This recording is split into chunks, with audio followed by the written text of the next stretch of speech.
इस कहानी में तेनालीराम एक महिला का झूठ पकड़ते हैं। एक महिला दरबार में सभी को बेवकूफ बना रही थी और उसका झूठ तेनालीराम पकड़ते हैं। महिला क्या झूठ बोल रही थी और तेनालीराम उसका झूठ कैसे पकड़ते हैं, ये सब जानने के लिए हमारे साथ आप बने रहे। तो चलिए हम शुरू करते हैं। पुराने समय की बात है। एक दिन राजा कृष्णदेव विजयनगर में दरबार लगाकर बैठे थे। उसी समय उनके दरबार में एक महिला एक बक्सा लेकर आई। उस बक्से में एक मखमली सुंदर साड़ी थी। महिला बक्से में से साड़ी निकालकर दरबार में उपस्थित सभी दरबारियों को और राजा को साड़ी दिखाने लगी। साड़ी इतनी सुंदर थी कि जो भी उसे देखता वो हैरान रह जाता। महिला ने राजा से कहा कि वह ऐसी ही सुंदर साड़ी बनाने का काम करती है। उसके पास कुछ कारीगर हैं जो अपनी गुप्त कलाओं से इस साड़ी की बुनाई करते हैं। उस महिला ने राजा से निवेदन किया कि अगर वो उसे कुछ पैसे दे तो वह उनके लिए भी बिल्कुल ऐसी ही साड़ी बना सकती है। राजा कृष्णदेव राय ने महिला की बात मान ली और उसे पैसे दे दिए। महिला ने साड़ी तैयार करने के लिए 1 साल का समय मांगा। उसके बाद वह महिला साड़ी बुनने वाले अपने कारीगरों के साथ राजा के महल में रहने लगी और साड़ी की बुनाई करने लगी। इस दौरान उस महिला और उनके कारीगरों के खाने पीने से लेकर उनके सभी खर्चों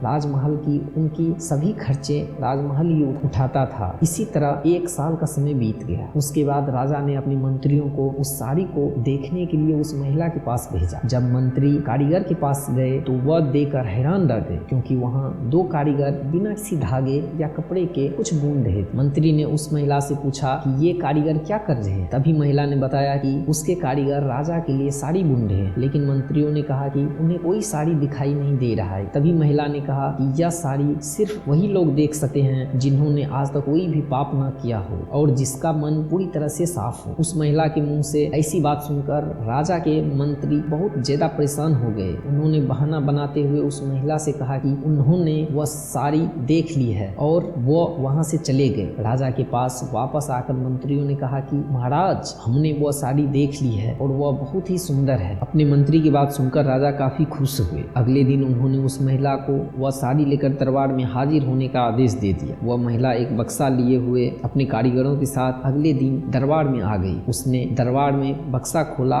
और सबको साड़ी दिखाने लगी। लेकिन ये क्या, दरबार में बैठे सभी लोग बहुत हैरान हुए, क्योंकि राजा के साथ किसी भी दरबारी को साड़ी नहीं दिखाई दे रही थी। ये सब देखकर तेनालीराम ने राजा के कान में कहा कि ये महिला ने झूठ बोला है, वह हम सभी को बेवकूफ बना रही है। उसके बाद तेनालीराम ने उस महिला से कहा कि उन्हें या दरबार में बैठे किसी भी दरबारी को यह साड़ी दिखाई नहीं दे रही है। तेनालीराम की यह बात सुनकर महिला ने कहा कि वह साड़ी सिर्फ उसी को दिखाई देगी जिसने आज तक कोई पाप न किया हो और जिसका मन साफ हो। महिला की इस बात को सुनकर तेनालीराम के मन में एक योजना आई। उन्होंने उस महिला से कहा, राजा चाहते हैं कि आप खुद उस साड़ी को पहनकर दरबार में आओ और सभी को वह साड़ी दिखाओ। तेनालीराम की यह बात सुनकर वह महिला राजा के सामने माफी मांगने लगी। उसने राजा को सब कुछ सच बता दिया। महिला ने कहा कि उसने कोई साड़ी नहीं बनाई है, वह सभी को बेवकूफ बना रही थी।